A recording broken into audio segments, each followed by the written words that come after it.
Perfect Talk is what it do. It's your guy DJ Playboy. On this episode, we got to talk about your boy Diddy. They raided his homes, but why? For what? Also, Kendrick Lamar decided he did not want to be part of the big three. It's just the big he. Shohei Otani got himself in some gambling hot water, but he said it wasn't me. How they ran up on Russell Simmons up in Bali? I didn't even know they could do that. And your man Trump got his own version of the Bible. Are we even surprised at this point? That and much, much more. It's the Perfect Talk Podcast, baby. Let's get it. What's good, Josh? Your man DJ Playboy back with another episode of the Perfect Talk Podcast. Back again once for y'all, man. New month, same Plicker. And you know we gotta start the show off with Plicker's Spotlight Story. You damn right, man. We gotta talk about your guy, the one everybody's talking about, the one everybody was looking for. You know what I'm talking about? P. Diddy. Now his name has been mentioned a lot of times this past couple of months on this podcast, and this episode ain't no different. I mean, how could we not talk about it? His homes got raided by Homeland Security, and Homeland Security raided his homes in LA and Miami. It was crazy because you actually seen his sons get handcuffed and, you know, pulled outside of the property. They treated them like their last name wasn't Combs, you know what I'm saying? And it was rough. It was kind of rough to watch. You see some of his employees getting questioned, but no Diddy was in sight. No Diddy was at any of these homes. It was rumored that he had left the country. People were tracking his jet, said his jet got up out of there and he got out of here real quick. But then hours later, you seen video of him at the airport, so nobody really know what was going on. And needless to say, Diddy didn't get arrested. But who knows what Homeland Security is looking for? It might be part of a bigger investigation. Diddy's name has been mentioned since his girlfriend Cassie accused him of many allegations. You can go back and check on that. Several other people have come out with allegations of sexual assault against Diddy, as well as a litany of other charges. Most recently, Little Rodney Jones, came out and said, you know, he was a photographer for Diddy, and, you know, he has allegations against Diddy, but also says that he was a photographer, or videographer, I should say, at the time for Diddy, and has tons of evidence of Diddy doing things that Diddy might not want the public to know about. You know what I mean? You know, in this suit, he alleges that Young Miami of the City Girls brought Diddy some type of substance known as Tusi. And, you know, I mean, they was getting down with that. And then they mentioned her as being a drug mule. You also heard this past week that another drug mule for Diddy got bagged up. What makes somebody a drug mule? Is it if, you know what I mean? Because you bring something, it's not just a drug dealer. What's the difference? Somebody let me know. You know what I mean? What else came out about Diddy? Y'all let me know. Oh yeah, Diddy sold his Revolt shares. But that might not be a bad thing, you know what I mean? That might be a come up for Diddy, you know what I mean? It might help with some of his legal charges, but definitely, you know, fully separating himself from Revolt, or I should say Revolt fully separating themselves from Diddy. Now, Diddy at this time, you know, hasn't come out, hasn't made a statement, hasn't spoken out, you know, in his defense or anything connected to the homes being raided by Homeland Security. But it doesn't look good, and it doesn't look great. And just in the court of public opinion, I mean, from where Diddy was at maybe a year ago or a year and a half ago to where he's at now, it's night and day.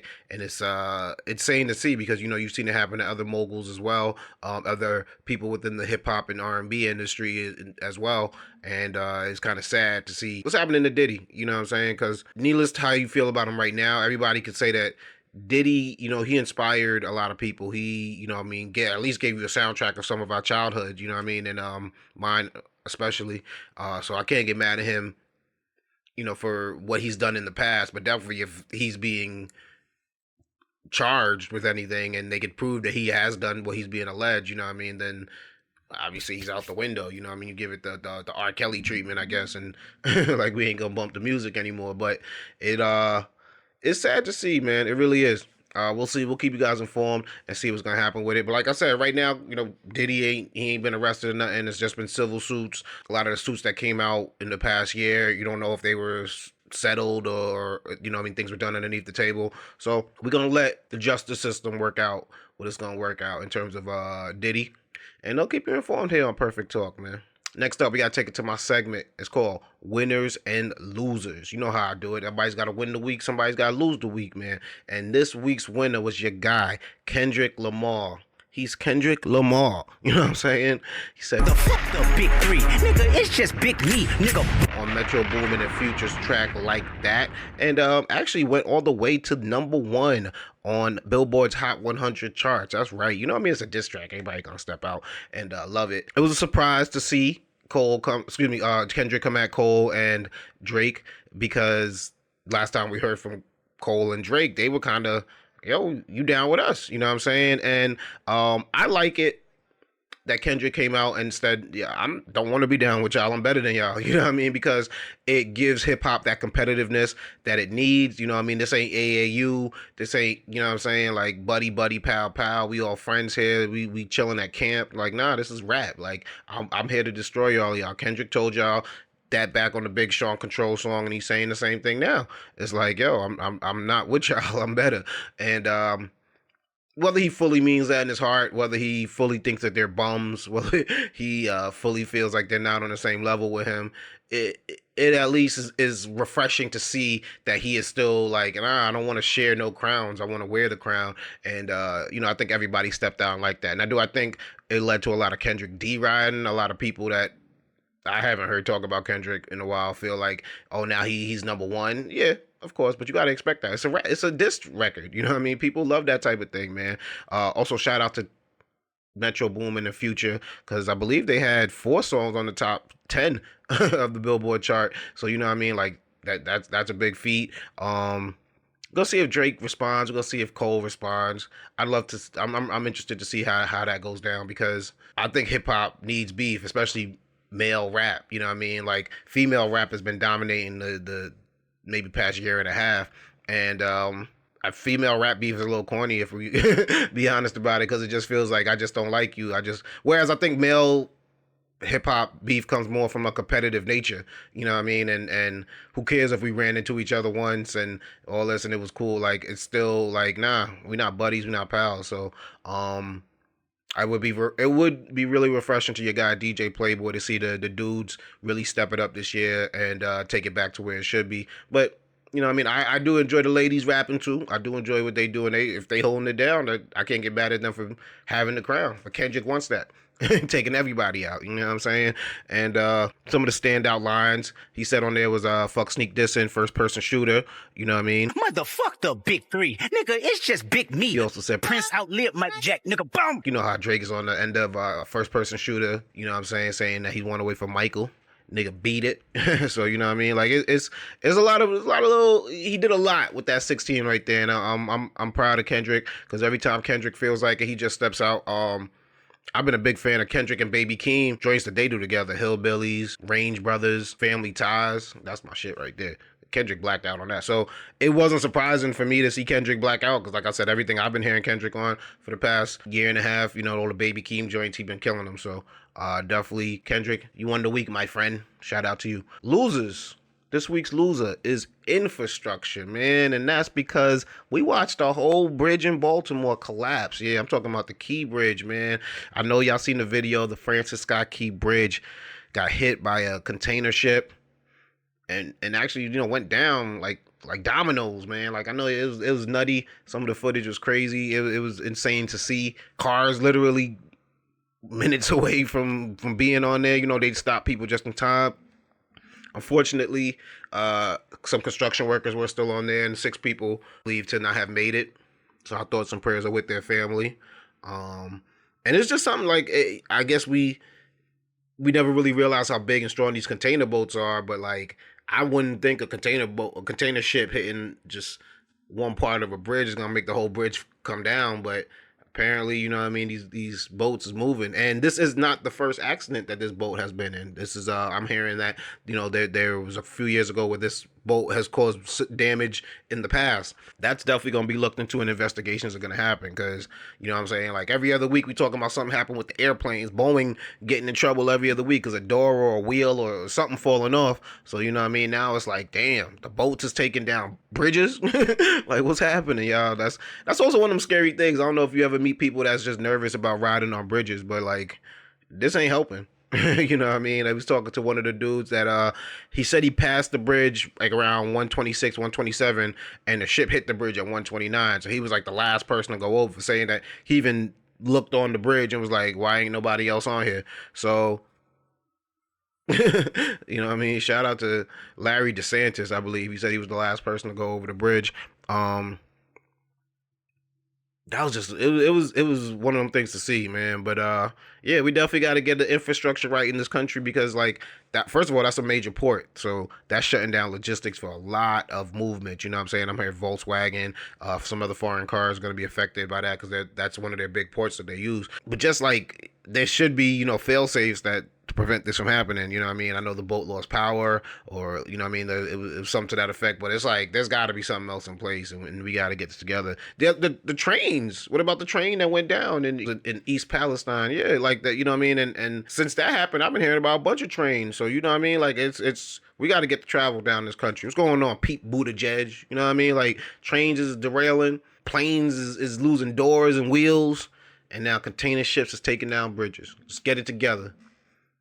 And right now, we're going to get it together, man, and move it to my favorite segment here on the Perfect Talk podcast, and it's called Have You Heard? That's where I hear something in the news, and you know what I mean? I bring it here to my people and talk about it, man. First up, Shohei Otani's Dodgers big money man making $700 million over the next 10 years.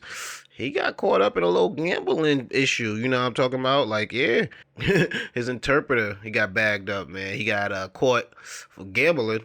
I'm talking about millions of dollars, large money. And at first it was like, oh, Shohei, you was helping your man's out was going, but Shohei was like, nah. That's not my guy. He stole that from me. You know what I'm saying? Like, it ain't true. I ain't lend him nothing. I ain't help him out of no trouble. Nah, he a thief. A thief them. And his name is Ape Mizrahi. He's 39 years old. He was fired after the controversy came out over the gambling investigation. The fact of the matter is things were even held worse because it looks like he stole this money from Shohei Otani. I'm talking about over $4 million. Damn, man, that gambling be taking people down, man. And it's really the wild, wild west for these athletes because where do they lie? Like, are they allowed to make money off of some other stuff? What about their family members? Remember, like, Maverick Carter got questioned about his gambling, doing offshore gambling, you know what I mean, and what games they were on, if the Lakers were involved, you know what I mean, how was LeBron playing, what's happening here. It does look like Ape, though, did not bet on any baseball games. He was into the other sports, but definitely the fact that he took some money from Shohei Otani, somebody who he's known since 2013 when he was a rookie over in Japan, it's troubling. You know what I mean? Because it's like, did he take advantage of his role? Did he take advantage of a situation? Are they really covering up for Shohei? Like, it's a lot to be seen. So I'm going to keep y'all informed here at Perfect Talk Podcast. But definitely, you know what I mean, these athletes are going to need to have more clear definitions on what they can and can't do in terms of gambling, because gambling is big. You know what I'm saying? Everybody's watching the NCAA tournament right now. Right after that, it's going to be NBA playoffs. Then you know how it goes. It might slow down for a little bit in the summer, or people going to bet on the world sports, and then we right back at it with football. So it's like they fall in a weird position because it's like, I know I can't bet on my own games. I know I can't Pete Rose it. But you know what I'm saying? Like, am I allowed to bet on the basketball game over there? Am I allowed to bet on F1? Am I allowed to bet on some soccer games? You know what I'm saying? So it's going to remain to be seen, and they're going to have to get some clear definitions on exactly what these athletes can and can't do. Shout out my guy Pete Rose. He should have used the interpreter excuse. Have you heard Russell Simmons? My man, you know, kind of disappeared from the limelight over here when there were allegations coming out about him. I believe Terry Crews brought up that he was a SA empathizer, because when Terry Crews said he was touched by an agent named Adam Vanit, he also shared screenshots of Russell Simmons saying, maybe you should give him a pass. You know, that was troubling. But that can of worms was opened, and many other women came out saying, you know, that they were the victims of assault from Russell Simmons. One of them being Drew Dixon. You know, she's made claims that I can't really speak about, you know, on this platform here, but definitely go do your research on what she claims that Russell Simmons has done. I'm sure you've heard rumors about it. And Russell Simmons, you know, kind of discredited her story by going on a malicious campaign and saying certain things about her. So now, you know, she's served him with papers, you know, similar to your guy Donald Trump, for defamation. The fact of the matter is Russell Simmons wasn't an easy guy to get to. He went to Bali. That's where his result is at. He's been there for many years. People saying, you know, maybe he went there to escape prosecution. Maybe that's what Diddy was trying to do when they thought his plane left the country. All types of jokes are happening. But somebody did go to Bali. You know what I mean? I remember like a month or so ago, Usher was out there. And maybe that's wasn't a smart thing for them to do, to post pictures, because Lo and behold, process server Daniel John Ayub traveled to Bali Health and Wellness Resort on March 5th and went through 2 security checkpoints, searched around for the Def Jam co-founder for an hour, and found him. Served him papers while he was having a meeting. Papers were on behalf of Drew Dixon, the former music executive, and Russell Simmons was livid. I'd be a little mad too. I'd be like, how you get through, man? What's going on? Why we got all security here for nothing? You know what I'm saying? But hey man, you've been served. You gotta if you did something wrong, you gotta, you know what I mean, come and either pay that lady her money or, you know what I mean, have your day in court. But we gonna see with that too, you know what I mean? Like that's crazy. I didn't know they went to those types of leaps and bounds to get you. I thought people left the countries to escape that, but nah, if they get you, they get you, and they caught you slipping. Russ, the streets is always watching. Ain't you from Queens, bro? You should have been on your P's and Q's. Have you heard Donald Trump is selling his own Bible? Yes, God bless the USA Bible. Is the Bible that Donald Trump says is the only one that he endorses, and includes a copy of the Constitution, the Bill of Rights, the Declaration of Independence, the Pledge of Allegiance, and Lee Greenwood's alternative MAGA national anthem, God Bless the USA. All Americans need a Bible in their home, and I have many. It's my favorite book. It's a lot of people's favorite book. This Bible is a reminder that the biggest thing we have to bring back America and to make America great again is our religion. Religion is so important. It's so missing, but it's going to come back, and it's going to come back strong, just like our country is going to come back strong. I'm proud to endorse and encourage you to get this Bible. We must make America pray again. Y'all be on some corny stuff, man. What is going on? Like, This is who's gonna go buy? I'm not even gonna ask who's gonna go buy, because they went and bought the sneakers.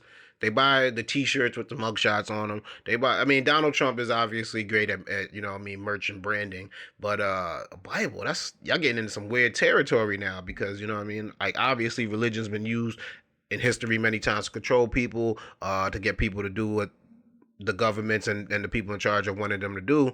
So the fact that Donald Trump is doing this is such a blatant play by making his own Bible, by trying to, like, I guess, align himself with the religious right, and which is weird because there's also a small sect of them that kind of put him in this like Messiah type position. And even just talking about this is weird, but the fact that somebody's gonna spend $59.99 plus shipping to have Donald Trump's version of the Bible is just taking D-Ride into the next level, man. And you could insert the D for whatever you want it to be. Dick, Devil, or Donald. It's wild, man. And I think it's happening right here front and center. You know what I mean? Something that I got to talk about, or something that you people have to speak out about when you see it and point it out, because it's almost like the history books is being rewritten right in front of our eyes, and not like they're changing history, but they just running the same play. You know what I'm saying? And it was the quote, if you don't learn from history, you're doomed to repeat it again. Well, this is Tyrant 101, you know what I'm saying, being played out right in front of our eyes. So I'm good on the Donald Trump Bible. You know what I'm saying? I'm good on trying to use religion to control people and try to get them to do what you want them to do. But obviously everybody's not. And to see that being played in front of our eyes is just something that I think we should hold a microscope to and at least point a finger at. Before we get up out of here, man, I got to talk about this documentary I seen, that Quiet on the Set documentary about the Nickelodeon stars. Like, I'll keep it a stack with y'all, man. I had no interest in watching this because I think a lot of the stars on it were after my time of watching Nickelodeon television shows. But it was fascinating. It was definitely a good watch to just see like how there's no protection for these kids that work on these television sets in terms of even just child labor laws. But bigger than that, you know what I mean, is just predators allowed to work on set. You know what I mean, it's almost as if like even after doing crimes, predators are put back on set. And it's just like, you know, what's going on? When parents speak up, they're ostracized, you know what I mean? They're separated. They're kind of banned from the set. It's a catch-22, because I also look at some of these parents like, why are you putting your kids in these positions? Why are you looking at your kids to kind of be the finances of the household?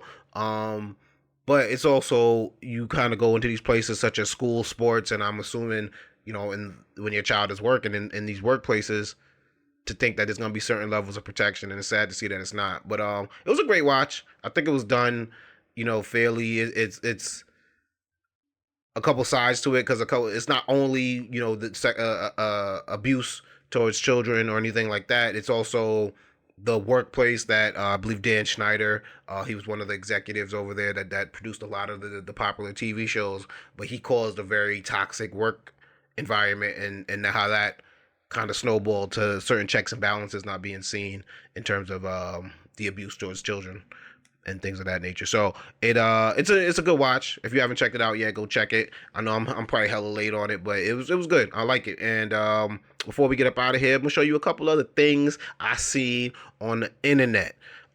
Man, this first one was nutty. It was a hot air balloon that was it was, where was it at? Minnesota, I want to say it was. It was flying over Minnesota and made contact with electrical wires. There were actually 3 passengers on it. They all survived, but once the balloon made contact with the electrical wires, the basket got separated, and it was crazy. But from what I hear, it was all people survived. It was a minor fire that got started, but other than that, it was minor injuries, and thoughts and prayers with those people that survived. That was crazy. But I thought that was an amazing video. Another video I seen on the internet was Princess Kate out in the UK.